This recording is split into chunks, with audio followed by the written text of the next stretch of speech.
Assalamualaikum warahmatullahi wabarakatuh. Perkenalkan, nama saya Ahmad Dahai Zakrilahi dari PI 054 dari kelas 2 D4 IB Politeknik Elektronika Negeri Surabaya. Di kesempatan video kali ini saya akan mempresentasikan suatu penugasan dari mata kuliah Matematika 4 oleh dosen pembimbing Pak Budi. Di mana di sini saya akan menjelaskan suatu materi mengenai perhitungan kesalahan peramalan dengan metode mean absolute deviation atau biasa disebut metode MAD. Dalam metode peramalan secara umumnya merupakan sebuah metode sebagai alat bantu dalam melakukan suatu perencanaan yang efisien dan efektif, di mana kegiatan peramalan ini juga berfungsi sebagai bisnis untuk memperkirakan permintaan serta penggunaan produk agar produk-produk tersebut dapat diproduksi dalam jumlah yang tepat. Dalam teknik peramalan ada yang bersifat formal maupun juga non-formal.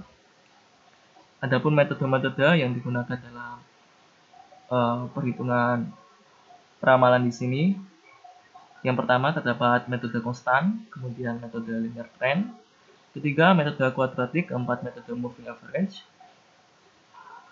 kelima metode eksponensial, keenam metode eksponensial smoothing, dan yang ketujuh metode situasional. Tujuan dalam menghitung atau mengukur suatu kesalahan atau error dalam forecasting, pada dasarnya teknik forecasting yang menggunakan data kuantitatif sering terdapat data berupa runtun waktu tertentu, yang dimana biasa terdapat error atau kesalahan yang dilakukan oleh teknik forecasting. Oleh sebab itu, dibutuhkan metode untuk mengukur seberapa besar error atau kesalahan yang dapat dihasilkan oleh metode forecasting untuk dipertimbangkan kembali sebelum membuat keputusan. Manfaat atau kegunaan dari metode pengukuran error forecasting terdapat 3 poin. Yang pertama, mengkomparasi akurasi dari 2 atau lebih metode forecasting yang dipakai. Yang kedua, mencari metode forecasting yang paling optimal bagi organisasi atau suatu perusahaan. Dan yang ketiga, mengukur reliabilitas dan manfaat dari metode forecasting yang dipakai. Selanjutnya kita akan membahas lebih lanjut, yaitu mengenai metode mean absolute deviation atau metode MAD. Metode MAD ini biasanya untuk mengukur akurasi dari forecast dengan membuat sama rata dari besarnya kesalahan perkiraan, yang dimana setiap forecasting memiliki nilai absolut untuk setiap errornya, dimana MAD berguna ketika mengukur kesalahan ramalan dalam unit yang sama sebagai tingkat asli. Dalam perhitungannya terdapat rumus yang biasa digunakan, yaitu hasil jumlah semuanya dari nilai mutlak nilai aktual pada periode T dikurangi nilai forecast pada periode T dibagi jumlah data atau banyak data yang digunakan, seperti pada tampilan berikut. Berikut contoh penggunaan dari metode MAD. Di sini terdapat suatu sampel data yang dimana di sini menggunakan metode single moving average, di mana peramalan yang akan di-forecast yaitu dari tahun 2007 karena dengan menggunakan perhitungan 3 periode. Maka dari itu di sini kita dapat melihat dari obat A di sini terdapat periode dari 1 hingga 15 dengan tahun awal 2004 hingga 2018.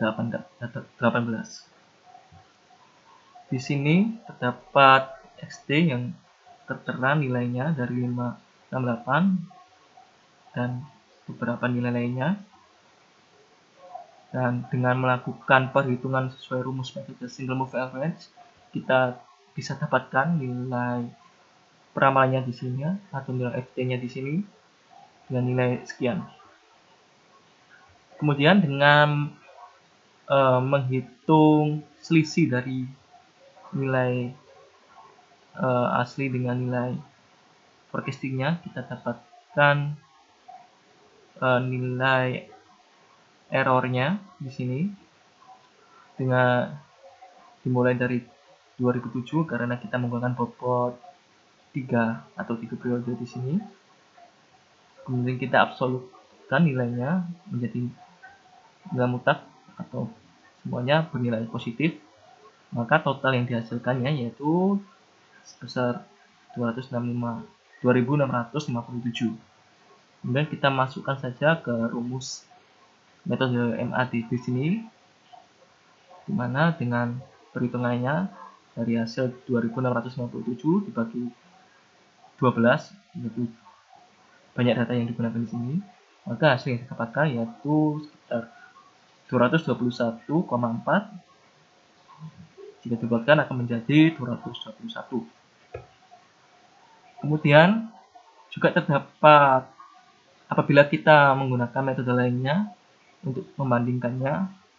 Di sini kita bisa lihat kita akan mencoba dengan menggunakan metode single exponential smoothing dengan parameter yang akan di-forecast yaitu dari tahun 2005 karena tidak menggunakan perhitungan satu periode. Maka kita dapat lihat pada tabel pengujiannya di sini seperti pada pembahasan di sebelumnya. Di sini forecast yang didapatkan sekian dari hasil perhitungan single exponential smoothing dan error yang didapatkan seperti berikut. Dan apabila di total dijumlahkan semuanya maka dapat didapatkan nilai 2800. Kemudian hasil dari total tersebut kita bagikan dengan jumlah banyaknya data yang digunakan di sini yaitu 14, maka hasil didapatkan dari perhitungan parameter menggunakan MAD dari metode single exponential smoothing yaitu sebesar 200. Dari kedua perhitungan tersebut yaitu pengukuran error dari metode single moving average dengan single exponential smoothing, maka dapatkan nilai yang paling lebih kecil yaitu menggunakan metode single exponential smoothing, di mana tentunya 200 akan lebih kecil daripada 221.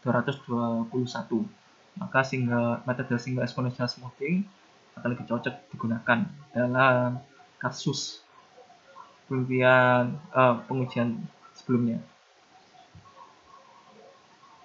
Sekian dari presentasi yang saya sampaikan. Kurang lebihnya mohon maaf. Semoga bermanfaat. Wassalamualaikum warahmatullahi wabarakatuh.